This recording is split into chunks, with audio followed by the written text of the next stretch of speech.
আমার এই পুকুরটা আস্তে আস্তে যে এত ভয়ঙ্কর হয়ে গেল আমি ভাবতেও পারছি না। এত ভয়ঙ্কর হয়ে গেল আমার এই পুকুরটা।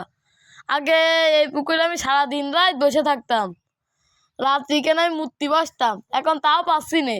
এত ভয়ঙ্কর হয়ে গেল আমার এই পুকুরটা। আগে সবাই আসতো আমার এই পুকুরে গোসল করতে, এখন ভয়ের জ্বালায় কেউ আসতে পারে না। আমার মনে হচ্ছে কি এই পুকুরের আশেপাশে যে জঙ্গল, এই জঙ্গলের জন্যই মানুষ ভয়তে আসতে পারছে না। তা এই জঙ্গলগুলো যদি আমি কেটে দিই তাহলে মনে হয় মানুষ আসবেন। তাই কাটতে গেলেও তো আবার টাকা খরচ করতে হবে, আবার জোনও একটা নীতি হয়, তাছাড়া তো আর হয় না। আর আমি কি করব তা বুঝতে পারছি না। এখানে তো আমি মাছও ছাড়তে পারছি না।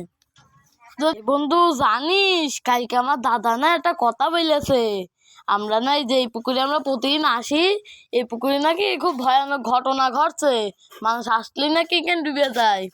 তা আমরা তো এখানে প্রতিদিন আসি, চল আমরাও আর এখানে আসবো না।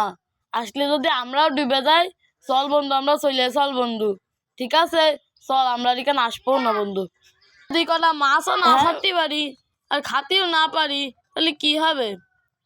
আমার এই পুকুরটা সত্যিই খুব ভয়ঙ্কর হয়েছে। তা কেউ কি আসলে আমার এখানে দেখি তো, এমনই তোরা কি আইসিস কেউ? এ বন্ধু যা আমার জন্য কিরা আবার, চল আমরা চলে যাই বন্ধু। কিরা মনে হলো আমার ডাকলে বন্ধু। বন্ধু আমার প্যান্ট তো বিজার লাইন হয়ে গে বন্ধু। বন্ধু এখানে তো দাঁড়াতে পারবো না বন্ধু। বন্ধু তাহলে দে তোর। ওরে বাবা রে, কিটা গেল রে বাবা। কিরে মনি, তোরা কেউ আইসি? এমনি তোরা কই? মনি, এমনি তোরা কই?